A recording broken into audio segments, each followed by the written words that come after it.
Writing poetry is an experience. A metaphor, a scene, a vision turns into something elaborate and beyond itself. This episode is all about poetry as Birat Bijay Ojha joins in to talk about their poem, Foreign for Home, which was published in the anthology On the Brink of Belief in 2025. I asked Birat about the inspiration behind this poem, the editing process of the anthology, and how writing a poem is different from a short story, among other things. Birat is a writer from Itahari, Nepal, currently based in Kathmandu, whose work spans poetry, journalism, creative nonfiction, comics, and art writing. Thank you for tuning in to How Do You Create That? The podcast is supported by the Open Institute for Social Science. You can listen to us on Apple Podcasts, YouTube Music, follow us on Instagram and LinkedIn. We are also on Substack with curated writings from the podcast on creativity and the creative life. I'm your host, Alfa.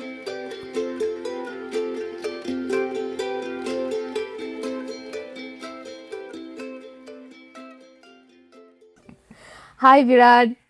Hello. Welcome to the podcast. Thank you for having me. I'm really excited. Thanks for accepting the invitation. And how have you been? How are things? I've been good, been a little busy with some projects and work, but I'm great otherwise. Tell us something about your poem, Foreign for Home, and the anthology On the Brink of Belief. Congratulations on the anthology, by the way. Thank you so much. I'm super stoked that I got to be a part of this.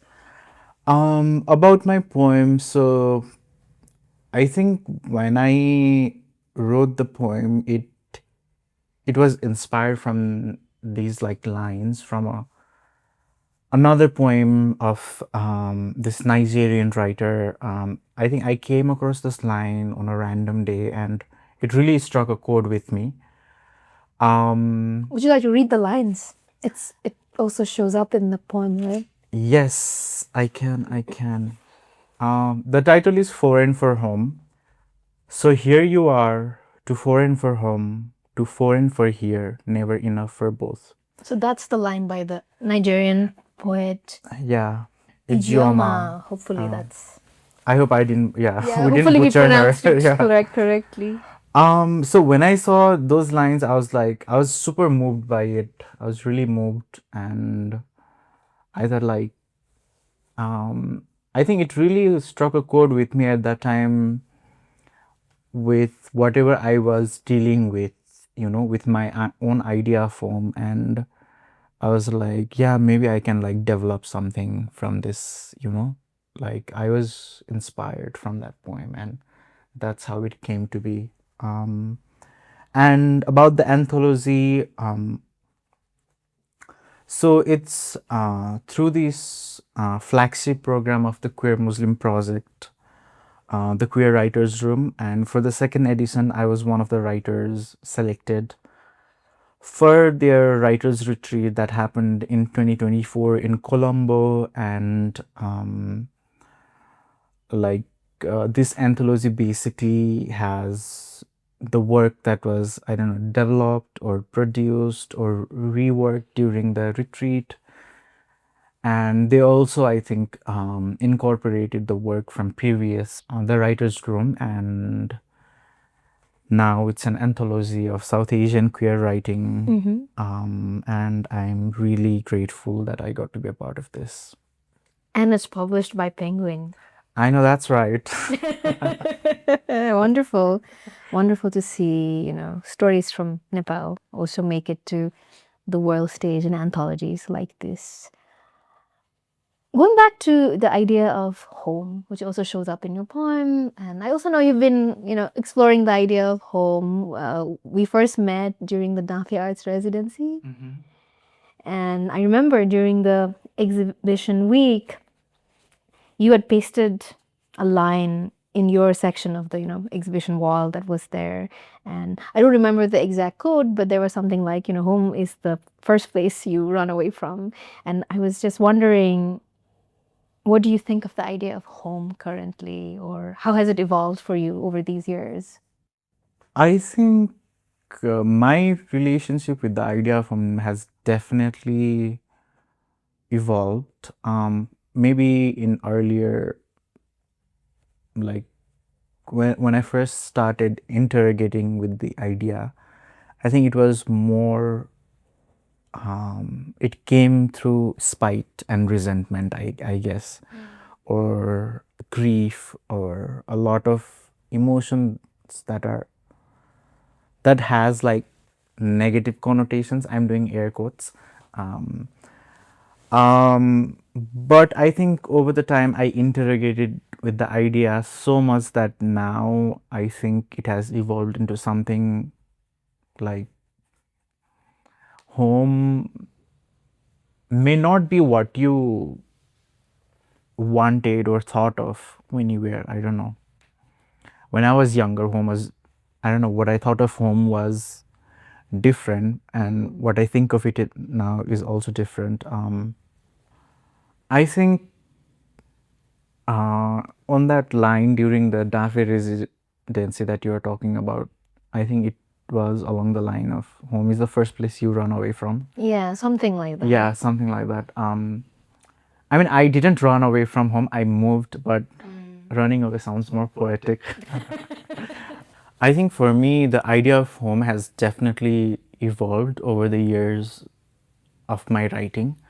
I think earlier it started with the idea of, I think earlier it started with, I don't know, resentment, spite, a lot of um, like quote unquote negative emotions. But I think now there is more like acceptance and just like wondering or like possibilities. And I don't think I could reach to this stage without going through what the resentment or like grief that I earlier had. And over the years that I have like definitely interrogated with the idea of home a lot. I think now I can say that home should be home for me is like, yeah, it's a place, it's a person, it can be anything or anyone, anywhere, as long as it feels safe. As it feels like you do not have to be on a flight or fight mode. You do not have to like move mountains just to be with that person or just to be in that space. Yeah. Yeah, it should be something that feels easy, that feels organic, I guess. Um, yeah, yeah, it has definitely evolved, I would say. Yeah. That reminds me of a line from Richard Siken's poem: "Everyone needs a place, it shouldn't be inside of someone else." Yeah, that's a lovely quote. Richard Siken is one of my favorite writers. I love Richard Siken's poems Me as well. too. Yeah. So let's go back to your poem, "Foreign for Home." How did you start writing that poem, or how do you start writing poems in general? I think writing happened to me um, as a coping mechanism. I think I started writing to deal with emotions or to cope with things that I wasn't saying it out loud or I didn't have people to share it with. And like I think it started maybe in grade 9 or 10, and it's so funny now thinking about it because I don't come from like a creative writing background or like a formal writing background. At that time, I used to think like all poems had to rhyme, and I used to really focus on like how can I make the rhymes, that was my whole focus, and that's why it used to like read like rap. Oh, okay. Yeah, because of those rhymes. Rhymes, yeah. And yeah, it was just to express whatever I was going through, whatever I was feeling. Definitely as a teenager, and as an angsty teenager, I had a lot of like, I had a lot to say. I had a lot to express. Teenage angst. Yeah, I know. And on top of that, I was also like dealing with queerness, feeling like insecure, not feeling like I belonged. And so there were a lot of things. So writing happened to me, I don't know, like there was no like a flicker of switch moment or all that. It it just came. evolved Yeah, and you it were just, writing, and yeah. that's, yeah. How did you write this particular poem? Like, how did you start? Like, we know it's Mm, inspired by mm, lines from another poem, but mm. when you sit down and write, did you get struck by a thunderbolt? Just No. exaggerating, obviously. I mean, I don't exactly remember like how I wrote this poem, but I think it was I think I wrote it the same way how I guess I write most of my piece. I usually have this, I don't know, this built up, this, you know how whenever a kettle is boiling and it makes the whistling sound. Yeah. So that's how that that's the internal Oh, okay. The internal emotion. aspect. Yeah, Yeah, yeah. internal.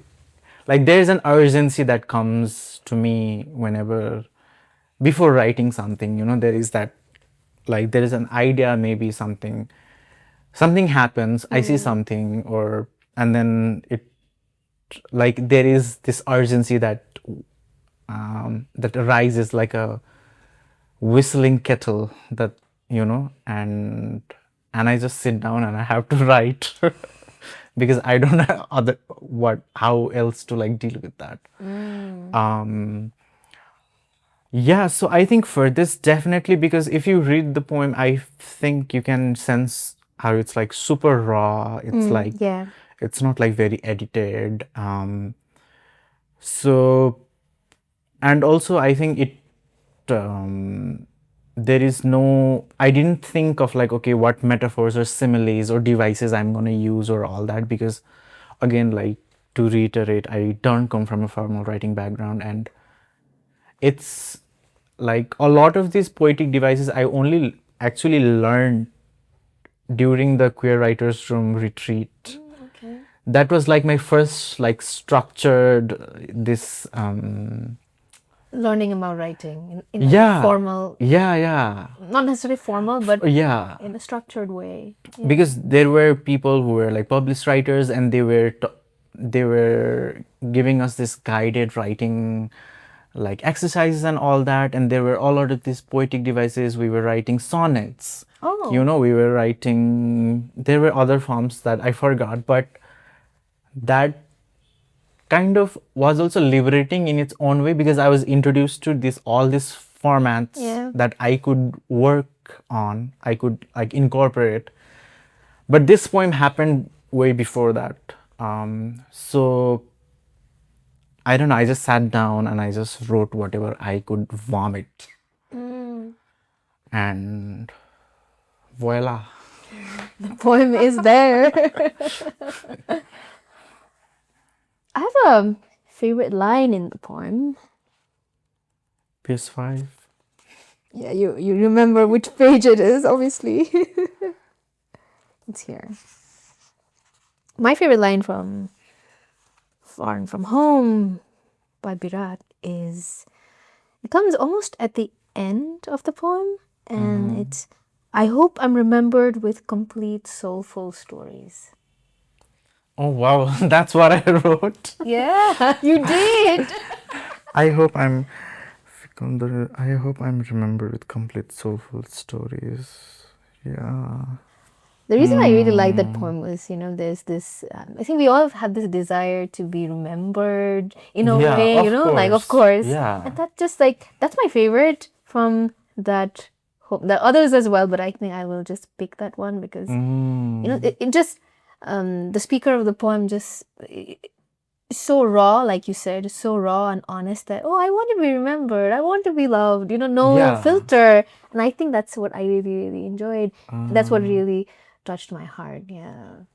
I mean, I think this comes from, again, this desire to be like remembered. Obviously, like us humans as mortal beings, we always have to deal with the inevitable, the death and all that. So there is always this fear that, will people remember me or not? Ah, okay. But this also, what makes it different from that idea is like, I hope I'm remembered with complete soulful stories, because I think I used to, like more than now, I used to struggle having this feeling that people misunderstand me. And so being misunderstood means you will be remembered as incomplete. Oh, okay. Oh, that's why the very specific Or word complete. Yeah. Yeah. I don't want to be a misunderstood story. You want to be a complete. Yeah.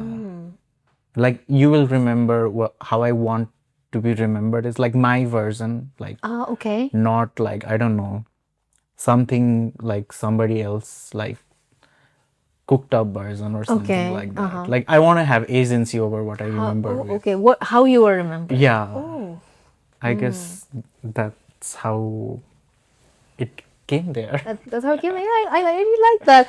That just reminded me of another, not a poem, but a song. There's a line in "Creep" by Radiohead. Do you know that song? I know the song, but I don't know the lyrics. Okay, so there's one line that says, "I want you to notice when I'm not around." Yeah.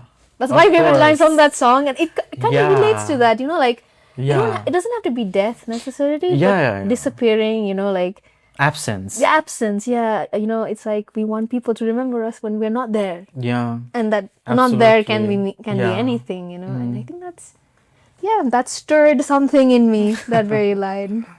I have a question for you about a rather personal question, which relates with your identity. How do you think being a queer person shapes your writing journey? One way is definitely writing about queer stories, about queer expression. I'm also curious if there are other nuanced ways that, it has shaped you or your writing journey as you are evolving and growing and as you will continue to. I think at the end of the day, I think being queer is what made me the writer, I think. Because I was struggling with it, and I that's how like writing happened to me, to have this medium to let it out, to deal with my emotions and like whatever I was going through. I think being a queer person definitely shaped my writing, and as in terms of like how I think being queer means like you are not the ordinary, you are not like everyone else, and you are a defiance. And so I think that part of me definitely influenced a lot of my writing in a way that my writing became an act of resistance, a protest. But at the same time, it has also helped me find, I guess, alternative ways of like finding happiness or thinking about possibilities, or like, I think writing really gave me the power to recreate and or imagine possibilities. For example, say I'm not happy with something that's going on in my life, but I can write a poem, and in that poem I'm much more happier and I live in this alternate reality. Yeah. So I really love that writing gives that to people. I think it really is a superpower. And definitely, like, being a queer person, there is a lot of influence in my writing, obviously. But I also struggle when I'm only seen as a queer writer. Yeah. Because yes, queerness definitely is a part of me. It's a huge part of me, but Yeah. like I'm more than just my queerness. Oh, yeah. I think that's a very beautiful way of putting Yeah, it. I'm more than just my queerness. Like, I don't just want to be seen through the lens of queerness. Like, I'm happy to be a queer writer, but I just don't want to be boxed. Like, as a queer writer, and it's not to say that, I don't know. Like, it's a part, I think. Yeah, it's a part of you, me. and Like, it's an important part, but that's not the only part. Yeah, exactly. It's like saying, like, female director, you know? Yeah. Like, she's a director. Yeah, absolutely. Yeah. You're a writer. Yeah. And queerness comes in, it colors your writing, Yeah, gives it shape definitely. and voice and all the nuances. Yeah, talking about other nuances, definitely like feminism is also something I really like try to, I don't know, incorporate, or something that really motivates me. And I don't know, writing about my relationship with mother, my relationship with religion, God, and I don't know, just I write about climate change as well. So it's not like I only write about like being queer, or like queerness is not the only Only aspect of aspect, yeah. yeah. Overall, if I have to say, I write about things like I write, it is also in my bio somewhere. So basically, what I've written in my bio is like writer passionate about critiquing dominant narratives through queer, feminist, and decolonial lenses.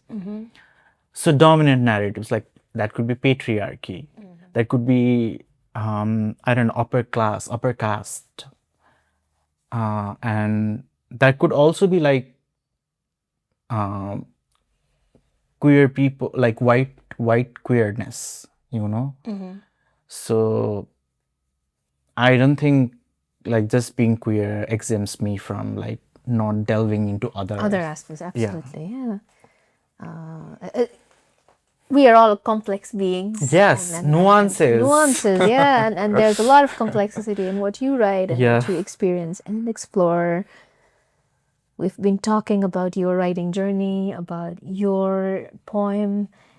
Shall we listen to your poem? Yes. Would you read it for us? The book is Yes. here. It's page 5, like you were saying. Foreign for Home. Inspired by Izioma Umebinyo's Questions for Ada poem from Diaspora Blues. So here you are, too foreign for home, too foreign for here, never enough for both. A half written epitaph of mine emboldens the sinner I am. Fully claimed euphoria it shrines only gave a distorted sense of self. Fear rooted in allowing someone to have power over you. My relationship with gods is complicated like that. Or perhaps it's the complex that offers the ace too. Live on the brink of belief as I announce how my character is cynical, or the routes we take to protect ourselves as gullible as they go. I have grown hardened though, or maybe I'm just making just another announcement. You will never know. I never want you to know, but you should have read my mind by now. Torn between being a mystery and dying an open book, I am overwhelmed equally. When appreciated and misunderstood, conflicted as to which battles I should pick, I choose indecisiveness. Can you be my home away from home as I decide on the time to miss home? But uncertainty looms over like a dark cloud, unsure if I should even hand you the power. The urge to leave you hanging like a bougainvillea when you have been my wall all along. Desire to find a home within and stop assigning home to you. But I'm barely grounded, fickle and fragile, the relationship I have built. I hope I'm remembered with complete soulful stories as I fight the urge to heal in hell while I loathe, promising an oath under anxiety, strange places and unfamiliar sounds, an alien struggling to find a place to belong for glee, grief, and growth. So here I am, too foreign for home, too foreign for here, never enough for both. Wow. Lovely reading. Thank you. So if you can notice here also, I've tried to rhyme like the last line for glee, grief, and growth, never enough for both. Both, yeah. So some things never change. Old habits die hard. Hard, yeah. It just creeps in. Yeah, the rhyme creeps The in. rhyme creeps in. But this poem is otherwise free verse, right? Yeah, I mean, yeah. And the title of the anthology, On the Brink of Belief, comes from your poem. I know, right? How did that feel? I mean, Did you know that it was gonna happen, or was it a surprise? Like, ta-da!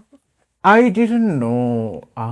And the thing is, like, I didn't even know that line was from the poem. I had Okay, forgotten. you'd forgotten. Yeah, which happens. Yeah, I Yeah, had forgotten, absolutely. and someone else had pointed it out to me, and I was like, okay, that can't be right. Like, I was like doubting myself. It's like, yeah, I don't think so. I don't think I wrote that. Yeah, I don't think they chose like this from the poem. And but later, my friend Maniza from like who is part of the Queer Muslim projects, he actually confirmed it, and I was Okay. like, oh dang, that happened. Yeah, it's there in the It's poem. there, like it's a flex. Yeah, how does that feel like?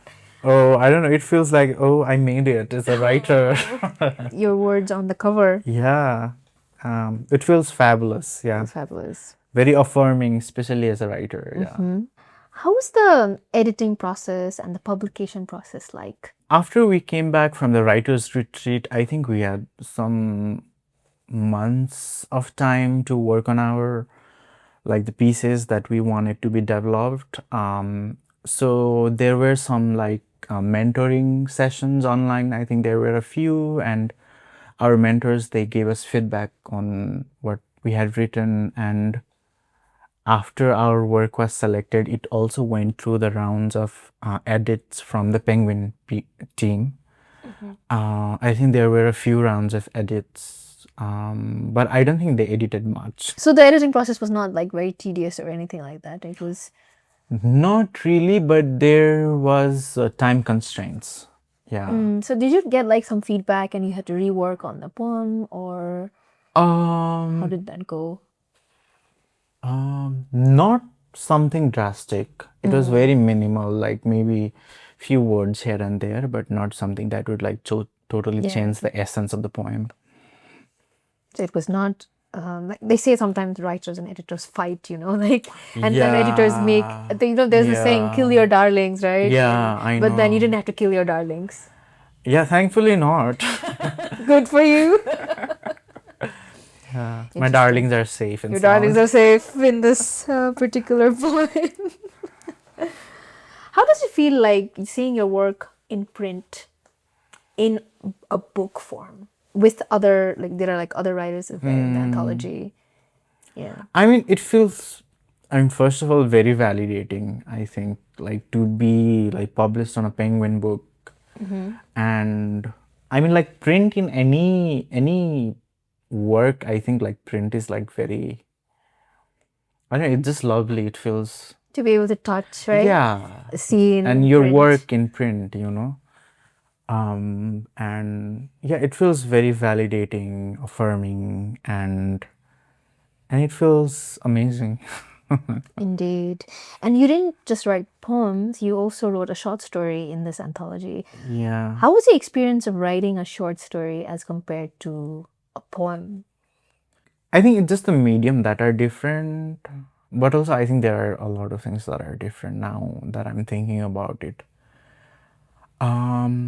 I think it depends on like what I'm writing about. Like the story that I wrote, I definitely wanted it to be a story because I really wanted to, I don't know, have like more pages. I really wanted it to like spread. I really wanted to like flow, and also I didn't want it to get lost in metaphors. Poems are also exact, but Yeah, but yeah, I think, yeah, sometimes it's layered. It's yeah, like poems behind the can be, I can metaphors. be very subtle. I can really like, it can, I can make it really hide in like metaphors and all that, Yeah. poetic devices and all that. But I think for this story, I really wanted it to have, I also wanted it to occupy space because of what I was writing about, I think. Sort of like, I am putting up a billboard. It's a big billboard in the middle of the town. So it's like, You think like short story is a big billboard in the middle of a town? I think for this For story, this story maybe, was. I don't know, maybe like poems can be very cryptic. Yeah, they can be layered and you might have to Yeah, decode it. yeah. Yeah. But I feel like, I think it depends on like what I was writing about, because if that story was to a poem, it would be a very, very long ass poem. and I would really have to like dig metaphors and all that, and Uh-huh.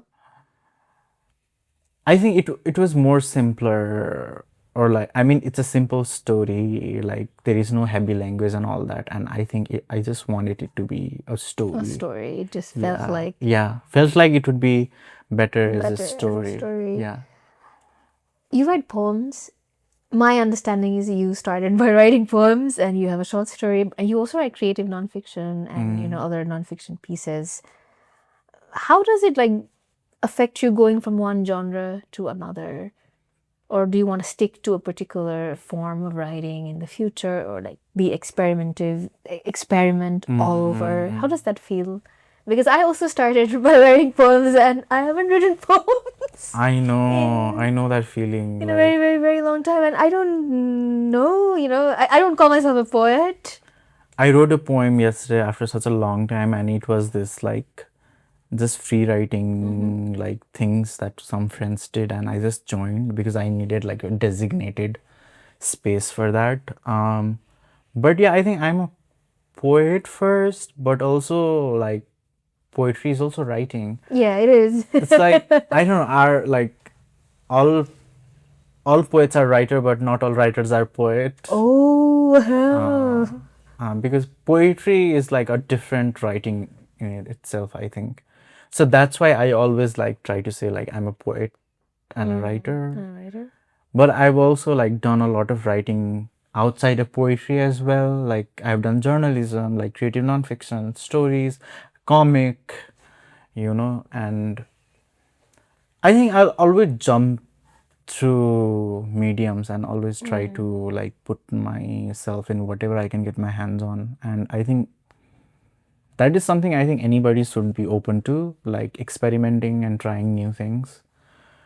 But I would definitely love to sit down and write a poem and really like flesh it out and be like, it's cryptic, It's cryptic. and just like dig out metaphors and try. I really want to like try all these like poetic devices that I've come across, like I want to write a queer erotica, like a sonnet. Like that would be so interesting, like Shakespeare could never. So Yeah. you would, if you had to choose one favorite form or genre, it would be poetry. But I also don't mind like for my soft stacks, I just Yeah. like write essays or Essays, whatever, yeah. just ramblings and rants. And sometimes that is also just like, it's just so easy to not like have to think about like stanza and all that. I think it also depends, but poetry is definitely, I think it's my first love, I guess. Yeah. Hopefully you'll write more poems, Virat. Yeah. Me too. Looking forward to a collection maybe someday. Yeah, I do have a plan, but I don't want to jinx it, but Yeah, okay, there sure, is. please. No Yeah. jinxing. No, don't Yeah. jinx it. You will know. You will I know will when know. you. Yeah, Yeah. I will know when Yeah. it's there. Wow. That's beautiful. Ready for rapid fire, Virat? Yes. Before we move to rapid fire, shout out to our snack partner, Palsa Newari Kitchen. We'll be going and eating afterwards, right? Yum. Ready for rapid fire? Yes. 3 of your favorite poems. 3 of my favorite poems. There is one by Ocean Vuong, but I forgot the title of. The title has his name as well, but I forgot the name of like the full title. But there is a line, and I really love like, the best part of your body is wherever it's headed, and loneliness is still time spent with the earth. I really like. I'm gonna tattoo that line Wow. on my body, because that really like, I think altered my brain chemistry. Oh, okay. I The really next love one. that. Yeah, that poem. And another is "You Are Jeff" by Richard Saiken. Third poem, "When Love Arrives" by Phil K. and Sarah Oh, K. yeah, it's also Yeah, one of my favorites. yeah. I think a love poem has to be. Has to make it in the top Yeah. 3. Okay. I'm gonna ask a snarky one now. Yeah. Richard Saiken or Ocean Vuong? Oh my God. It's like, I don't know. I would, I can't decide. It's like I really love them both, but maybe Ocean Vuong because I discovered him first. Oh, okay. I found out about Ocean Vuong first, so Okay. maybe yeah, Ocean. We go with Ocean He Vuong has for that today. advantage, yeah. For today. Do you type or do you write on a notebook? I do both. I do have a diary on my desk, and I try to like write, but sometimes I don't know. Typing is so much easier, and because like whatever I write on my diary has to eventually go on my On the computer, so computer. makes So I'm sense, just like makes sense. fast tracking it. Faster. Okay. Do you have a favorite time of the day to write? Usually it happens like evening or like midnight. Oh, midnights. Or like after the dark. I'm a night owl. Night so owl. yeah. Okay, night owl. Do you listen to music when you are writing? No, it has to be quiet. Oh, like super quiet. pin drop silence. Pin drop silence. I can't focus otherwise. Okay. Yeah. I can't focus if I don't have music. Yeah. Cool. Different brains. Different, yeah. Different brains. If there was a poem that could be turned into a movie by some other poet that you really like, which poem would you pick?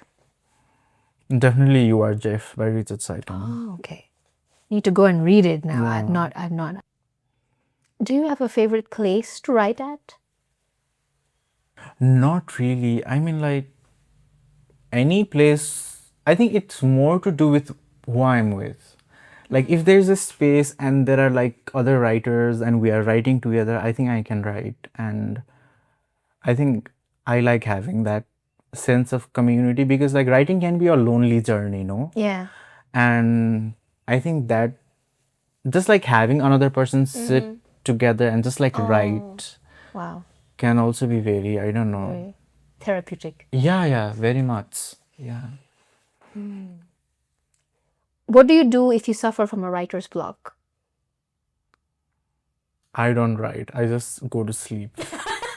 Nice one. I mean, like, I can try. But yeah, if There's a blog for a reason, so I'll try another day. oh wow, Yeah. go and relax. Yeah, yes, Yeah. makes sense, makes sense. Okay, my last question for rapid fire. What advice would you give your younger self?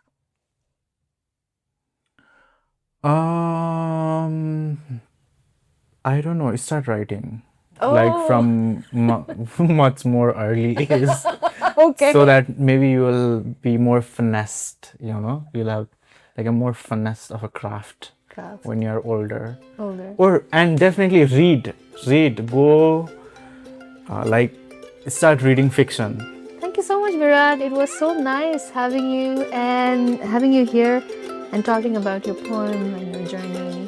Thank you for having me. I had a blast. Thanks so much. Yay!